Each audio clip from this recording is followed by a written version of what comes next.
भगवान की जय। शक्ती येताच संपूर्ण लक्ष्मण विदोनी बाण सत्य लोकावरती जाणं उडवी आपण साठोपे। आता जशी शक्ती आघात करण्यासाठी लक्ष्मणजीवर आले तर लक्ष्मणजी आपले बाण काढून त्या शक्तीला कोटपर्यंत वर उचलून टाकायला येतं की जसं ब्रह्मशक्ती जी आहे ती ब्रह्मदेवाच्या सत्य लोकांपर्यंत उडून वर चालले। शक्ती निज बळे उपाय लक्ष्मण पाणी पिटीत जाय शक्ती उसने घेऊन लाहे दुर्धर गाये हा नती।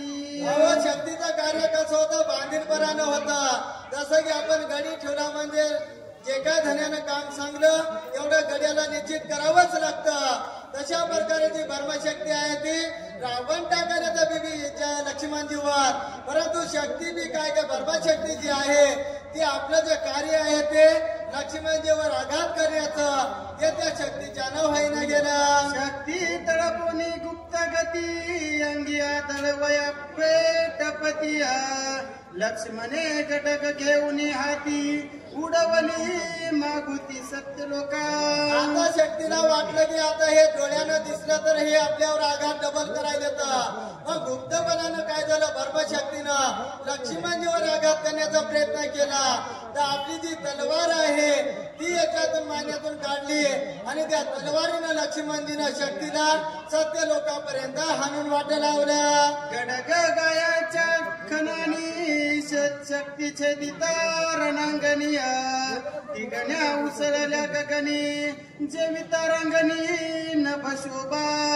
जसं की त्या शक्तीवर लक्ष्मणजीनं आपल्या तलवारीनं आघात केला आघात केल्याबरोबर जसं की आपल्या आकाशामध्ये जसं चांदणं दिसतं टिपूर चांदणं तशा प्रकारच्या ठिणग्या त्या ब्रह्मशक्ती आणि त्या तलवारीच्या एकमेकाच्या घर्षणाने होऊ लागल्या।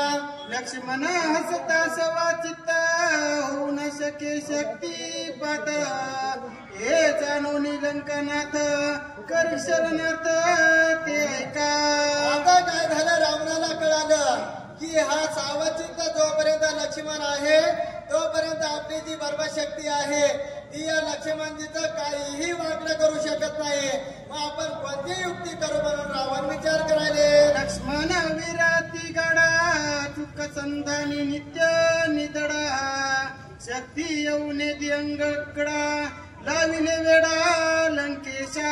आता जोपर्यंत सावचित आहेत तोपर्यंत शक्ती कितीही आघात करायला आले तरी लक्ष्मणजी त्या शक्तीला डबल परत तिकडे परती हे करून तिच्यावर संहार करायला येतं आणि शक्तीला रावणापासून दूर रणांगणाच्या बाहेर फेकून द्यायले। लक्ष्मण पडावया दुच्चित चलन करी लंका नाथ रणी मारिला रघुनाथ राक्षस गर्जत ती गजरे। आता रावणानं काय केलं हा कपटी रावणच आहे कारण राक्षस काय आहेत सोप्या याच्यामध्ये म्हणायचं झालं तर जर सरळ बोटानं जर दही जे काय आपण आहे तूप निघणं गेलं तर वाकडं बोट करावं लागतं तसे हे वाकड्या विचाराचे राक्षसी रावण आहेत। रावणानं काय केलं की आता काय करू म्हणजे हे जे काय लक्ष्मण आहेत याला दोन दुहेरी विचारामध्ये पाड होता म्हणून जे राक्षस सैन्य होतं त्याच्यामध्ये एकच हाहाकार उठून दिला की रणांगणामध्ये रामबंधू जे आहेत ते आघातानं पडले म्हणून चर्चा उठवली। रावणाच्या निजबानी राम पडिला रणांगणीय लक्ष्मणे ऐकता हे वाणी काय वाचा मनी विकळ गेला।